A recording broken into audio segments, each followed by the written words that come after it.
Hey viewers, welcome back to my channel Stree world. आज मेरे दिन की शुरुआत हुई थी सुबह 4:30 बजे। सुबह उठकर मैंने सबसे पहले ब्रश कर लिया है और ब्रश करने के बाद मैं सबसे पहले पी रही हूँ 1 गिलास गर्म पानी। 2 दिनों से मुझे सर्दी है तो मैंने कल का भी व्लॉग नहीं डाला था क्योंकि कल मुझे बहुत ज़्यादा सर्दी थी और मैंने पढ़ाई बिल्कुल भी अच्छे से कल नहीं की थी। आपने रियल टाइम तो देख ही लिया होगा। अब मैं अपना टाइमर ऑन कर दे रही हूँ और सीधे लग जाऊंगी पढ़ाई में।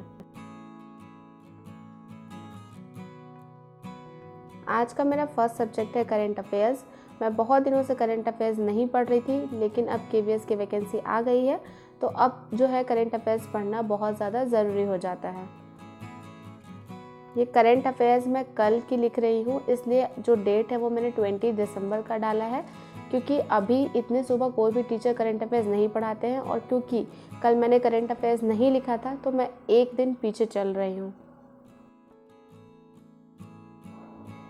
करंट अफेयर्स के लिए मैं आशीष रंजन सर को और रशीद सर को फॉलो करती हूँ। रशीद सर की जो करंट अफेयर्स की क्लासेस है वो करियरविल ऐप पर फ्री आती हैं और अगर आप यूट्यूब से किसी अच्छे टीचर को फॉलो करना चाहते हैं तो आशीष सर बहुत अच्छे हैं। ये अड्डा 247 पर पढ़ाते हैं, लेकिन यूट्यूब पर इनकी करंट अफेयर्स की फ्री क्लासेस लगती है। तो अगर आप भी करंट अफेयर्स सीखना चाहते हैं और अच्छे से पढ़ना चाहते हैं तो आप भी आशीष सर को फॉलो कर सकते हैं। मैं पहले भी आशीष सर को फॉलो करती थी और इनकी खास बात यह है कि ये बहुत सारी न्यूज़ को एक साथ लिंक कर देते हैं और अगर आप इनकी क्लास 1 महीने तक देख लेंगे तो आपका केवल करंट अफेयर्स ही नहीं बल्कि जीएस का भी पोर्शन जो है वो थोड़ा स्ट्रॉन्ग हो जाएगा। क्योंकि इनकी आदत है, जैसे मान लीजिए आज एक गोवा से रिलेटेड न्यूज़ था तो गोवा से रिलेटेड लास्ट 6 मंथ में जितनी भी न्यूज़ इंपॉर्टेंट थी उन सारी न्यूज़ को सर ने कवर कराया और सभी को मैंने नोट डाउन कर लिया है। जैसे आज एक न्यूज़ थी कि गोवा लिबरेशन डे 19 दिसंबर को मनाया जाता है, तो सर ने बताया कि गोवा कब तक पुर्तगालियों के अधीन था आज़ादी के बाद भी। फिर उन्होंने ये भी बताया कि आर्म्ड फोर्सेस ने कब गोवा को पुर्तगालियों से आज़ाद कराया और उस ऑपरेशन का नाम क्या है। तो जैसे उस ऑपरेशन का नाम था ऑपरेशन विजय। इसके अलावा सर ने ये भी बताया कि गोवा को स्टेट का दर्जा कब दिया गया। तो गोवा को स्टेट का दर्जा 30 मई 1987 को दिया गया। फिर उसके सीएम कौन है, गवर्नर कौन है, ये भी। और इसके बाद ये भी बताया कि फर्स्ट हर घर जल सर्टिफाइड स्टेट गोवा बना है। इसके अलावा ये भी बताया कि international film fair of India 53rd edition उसका गोवा में हुआ है। नेशनल गेम्स का 37th एडिशन गोवा में हुआ है और फिर बीच विजिलेंस एप्लीकेशन जो है वो गोवा स्टेट का है। तो इस तरह से अगर सर एक स्टेट लेते हैं तो उसे बहुत सारे न्यूज़ बताते हैं, तो उन सारी न्यूज़ को फिर मैं क्या करती हूँ कि लिख लेती हूँ। और करंट अफेयर्स के साथ ऐसा ही होता है कि जब हम इस सब्जेक्ट को पढ़ना शुरू करते हैं तो स्टार्टिंग में बहुत टाइम लगता है। जैसे आज मुझे टोटल 2.5 घंटे लगा करंट अफेयर्स पढ़ने में, लेकिन सिर्फ मैंने करंट अफेयर्स नहीं पढ़ा, इससे रिलेटेड मैंने जितने भी जीएस वाले न्यूज़ होते हैं वो भी पढ़े। और जब ये करंट अफेयर्स मैं रेगुलर बेसिस पर देखती जाऊँगी तो सर सारे टॉपिक्स को बार बार रिविजन करते जाएंगे। तो कुछ दिनों के बाद, 1 महीने के बाद करंट अफेयर्स पढ़ने में फिर उतना ज़्यादा टाइम नहीं लगेगा। फिर जो है इसका टाइम जो है कम होते जाता है धीरे धीरे और फिर हमारी नॉलेज जो है बढ़ती जाती है। आज मैंने एक न्यूज़ पढ़ी जो बहुत ही चौंका देने वाली थी। हमारी जो वाइल्ड लाइफ पॉपुलेशन है वो 1970 से लेकर 2018 के बीच में 69% डिक्रीज़ हो गई है, जो कि बहुत ही ज़्यादा ख़राब न्यूज़ है। क्योंकि अगर हमारी वाइल्ड लाइफ पॉपुलेशन इतनी रैपिडली डिक्रीज़ होती है तो हमारे इकोसिस्टम में कहीं ना कहीं बहुत ही बुरा इफ़ेक्ट पड़ेगा। चलिए मैं आपसे करंट अफेयर्स का एक क्वेश्चन भी पूछ देती हूँ, आप कमेंट करके आंसर ज़रूर बताइएगा। आप मुझे बताइए कि समर ओलंपिक 2024, 2028 और 2032 कहाँ कहाँ होने वाला है। आप जगह का नाम ज़रूर बताइएगा। इसके साथ ही मैंने 2.5 घंटे की पढ़ाई पूरी कर ली है और इसके बाद अब हम चाय पियेंगे, क्योंकि मुझे एक तो सर्दी भी है और ऊपर से सुबह उठकर पढ़ना स्पेशली सर्दी में बहुत चैलेंजिंग हो जाता है। लेकिन मैं क्या करूं, मेरी आदत भी ऐसी है कि मैं खुद को चैलेंज करना बहुत ज़्यादा पसंद करती हूँ।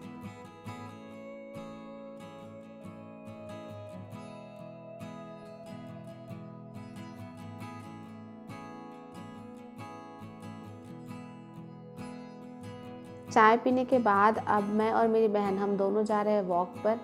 आज मैं बहुत ज़्यादा लंबा वॉक नहीं करूँगी थोड़ा वॉक को कम रखूँगी क्योंकि तबीयत थोड़ी ठीक नहीं है। कल तो मेरी सर्दी से इतनी हालत ख़राब थी कि मैंने 2 या 3 घंटे की पढ़ाई अच्छे से नहीं की, लेकिन आज मैंने खुद को फोर्स किया है और देखते हैं कि मैं आज कितना पढ़ पाती हूँ। मुझे बहुत से कमेंट आते हैं जिसमें मेरे व्यूअर्स मुझे लिखते हैं कि आप तो यूपीएससी भी क्रैक कर सकती हैं, आप मेहनती हैं, आपको ऑफिसर बनने की तैयारी करनी चाहिए। पर मैं टीचर बनकर ही अपने देश की सेवा करना चाहती हूँ और टीचर ही एक ऐसा प्रोफेशन है जिसको आप बोल सकते हैं कि ये बिल्डिंग ब्लॉक ऑफ सोसाइटी है और किसी प्रोफेशन को ये दर्जा नहीं दिया गया है। मैं क्यों टीचर बनना चाहती हूँ ये मैं आज आपको बताऊँगी। देखिए, अगर कोई टीचर बनता है तो वो अपने एंटायर टीचिंग करियर में 30 से 40 हज़ार स्टूडेंट्स को पढ़ाता है और अगर कुछ टीचर्स इसी फाउंडेशन लेवल पर 30 से 40 हज़ार बच्चों में से मात्र 1000 बच्चों को भी एम्पावर कर देते हैं तो इंडिया का जो फ्यूचर है वो बदल जाएगा। मैं भी बच्चों को फाउंडेशन लेवल पर ही एम्पावर करना चाहती हूँ। अब आप सोचेंगे कि ये कैसे? देखिए, मेरे जितने भी व्यूवर्स, आप सभी जितने लोग ये वीडियो देख रहे हैं, आप सभी ने बचपन में कभी न कभी कहीं न कहीं दहेज प्रथा पर निबंध ज़रूर पढ़ा होगा। हम जब छोटे थे तो हम बहुत पढ़ते थे दहेज प्रथा पर निबंध कि इससे क्या होता है, क्या नहीं होता है, कैसे लड़कियों की लाइफ डिस्ट्रॉय हो जाती है। लेकिन जब उसी चीज़ को एक्शन में लाना होता है तो क्या होता है? आप सभी ने, जितने लोगों ने इस पर निबंध पढ़ा है, उनमें से मैक्सिमम लोगों ने दहेज लेकर या तो दहेज देकर शादी की है। हमने बचपन में उस निबंध को बस रट लिया है और ऐसे बहुत सारे टॉपिक्स हैं जिनको हमने सिर्फ रटा है, उसको कभी सीखा नहीं, उसको अपने लाइफ में कभी अप्लाई नहीं किया। तो अगर कोई ऐसा टीचर बन जाता है जो किसी भी नॉलेज को बच्चों के इमोशन के साथ कनेक्ट कर दे तो वो बच्चे क्या हो जाएंगे? एम्पावर हो जाएंगे और फिर वो सेल्फ खुद के लिए डिसीजन लेने की शक्ति अपने अंदर धारण कर पाएंगे। अगर हम बचपन में ही लड़के और लड़कियां दोनों के थॉट्स को एम्पावर कर दें, लड़कों को ये सिखा दें कि तुम्हारा जो करियर है वो सिर्फ तुम्हारा अपना है, तुम्हारा करियर किसी लड़की के करियर के बेसिस पर नहीं बनना चाहिए या फिर किसी लड़की के करियर को बर्बाद करके नहीं बनना चाहिए। जैसे अभी कुछ दिन पहले मुझे एक कमेंट आया था जिसमें एक लड़की ने लिखा था कि स्पेशली जब आपके हस्बैंड तैयारी करते हैं तो मेरी तैयारी नहीं हो पाती है। तो ऐसा क्यों है? क्योंकि उस लड़की को सिखाया ही नहीं गया है कि उसका करियर खुद का है, उसके लिए उसको मेहनत खुद करनी होगी, उसे अपने कपड़े खुद धोने होंगे और अपने लिए खाना खुद पकाना होगा। और लड़की को क्यों नहीं सिखाया गया ये चीज़ कि तुम्हारा करियर लड़कों से अलग है, तुमको अपने लिए स्टैंड लेना सीखना होगा, जब भी ये ज़माना तुम्हें अपोज करे तो तुमको आगे बढ़ना होगा। तो ये चीज़ सिखाया नहीं जाता है बेसिक लेवल पर। ऐसा नहीं है कि लड़कों की पूरी गलती है, लड़कों को भी उसी तरह से एम्पावर किया गया जहाँ उनको डोमिनेंट दिखाया गया।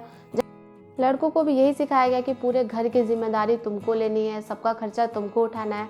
सोचिए ज़िंदगी कितनी आसान हो जाएगी अगर लड़का ये समझ ले कि उसका करियर अपना है, लड़की ये समझ ले कि उसका करियर खुद का है और दोनों घर चलाने के लिए बराबर पैसा दे। और लड़के को भी ये दिमाग आ जाए कि उसके भी बच्चे हैं, अपने बच्चों की देखभाल उसे भी करनी है और लड़की को भी ये समझ आ जाए कि उसकी भी फैमिली है, अपनी फैमिली का खर्चा उसे भी उठाना है।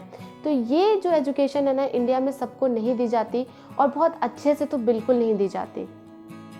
कुछ दिनों पहले मैंने एक वीडियो डाला था जिसका टाइटल था कि वो ना तो जाने देता है और ना ही वैल्यू करता है। तो उसमें एक लड़की का कमेंट आया था, उन्होंने कहा था कि मैम, बॉयफ्रेंड को छोड़ना तो फिर भी आसान है, लेकिन हस्बैंड को कैसे छोड़ सकते हैं? अगर हस्बैंड ही ऐसा बिहेव करे तो क्या कर सकते हैं? हम तो मर भी नहीं सकते। आप खुद सोचिए कि लड़कों को इतनी पावर कहाँ से मिल जाती है कि वो किसी लड़की को इस हद तक मजबूर कर देते हैं कि वो सोचने लग जाती है कि मैं तो मर भी नहीं सकती। मतलब इस लेवल तक अगर लड़की सोच रही है तो समझिए कि उसका डिप्रेशन का लेवल क्या होगा। कुछ लड़कों को इतनी हिम्मत कहाँ से आ जाती है और उनको ये हिम्मत दे कौन देता है कि वो इस लेवल तक लड़की को सोचने के लिए मजबूर कर देते हैं कि वो मर भी नहीं सकती है। इसका रीज़न बस एक ही है कि वो फाइनेंशियली इंडिपेंडेंट है, वो आपका खर्चा चलाते हैं, तो आपको स्लेव की तरह ट्रीट करेंगे। ये मैं हर लड़के की बात नहीं कर रही हूँ और हर लड़की की बात नहीं कर रही हूँ, मैं कुछ लड़के और लड़कियों की बात कर रही हूँ। इसलिए मैं कहती हूँ कि लड़कियों का फाइनेंशियली इंडिपेंडेंट होना बहुत ज़रूरी है। मैटर ये नहीं करता है कि आप 1 लाख, 2 लाख, 10 लाख रुपए महीने कमाएं। मैटर ये करता है कि आप कम से कम इतना तो कमा लें कि अपनी नज़र में आपकी वैल्यू बनी रहे। कभी भी आपके अंदर ये फीलिंग ना आए कि मैं क्यों इस इंसान के साथ हूँ, या फिर अगर इस इंसान से मैं अलग हो गई तब मेरी ज़िंदगी क्या हो जाएगी। इतना तो आप कमा लीजिए कि अपना खर्चा खुद चला सकें। समाज हमेशा लड़कियों को ये सब सिखाता है कि वो क्या नहीं कर सकती हैं। लड़कियों को कभी ये नहीं बताता कि वो क्या कर सकती हैं। आज मैं आपको बताऊंगी कि आप क्या कर सकती हैं। आपके अंदर किसी को ऊर्जा देने की शक्ति है, किसी को जीवन देने की शक्ति है। और जो लड़की खुद ऊर्जा का स्रोत हो, जो खुद जीवन का स्रोत हो, सोचिए उसके अंदर कितनी ऊर्जा होगी। आपको अपने अंदर की एनर्जी को सिर्फ पहचानने की देरी है, और जिस दिन आप अपने अंदर की एनर्जी को पहचान गई ना, उस दिन आपको आगे बढ़ने से कोई नहीं रोक सकता है। फिर आपको किसी की इजाज़त की ज़रूरत नहीं होगी। जैसे जब हनुमान जी को याद दिलाया गया कि उनके अंदर कितनी शक्ति है, तो वो पूरा समुद्र लांघ कर लंका पहुंच गए थे, वैसे ही आज आपको अपने शक्ति को याद करने की ज़रूरत है। याद कीजिए कि आपके अंदर भी बहुत ऊर्जा है, आप बहुत कुछ कर सकती हैं। हमारे इतिहास में बहुत सारी सशक्त महिलाएं हुई हैं, रानी लक्ष्मीबाई, इंदिरा गांधी और ना जाने कितनी सारी। उनको भी तो प्रॉब्लम्स आई होंगी ना। एक बार उनकी जीवनी को पढ़िए, वहाँ से इंस्पिरेशन ड्रॉ करिए कि कैसे उन्होंने अपने प्रॉब्लम्स के साथ टैकल किया।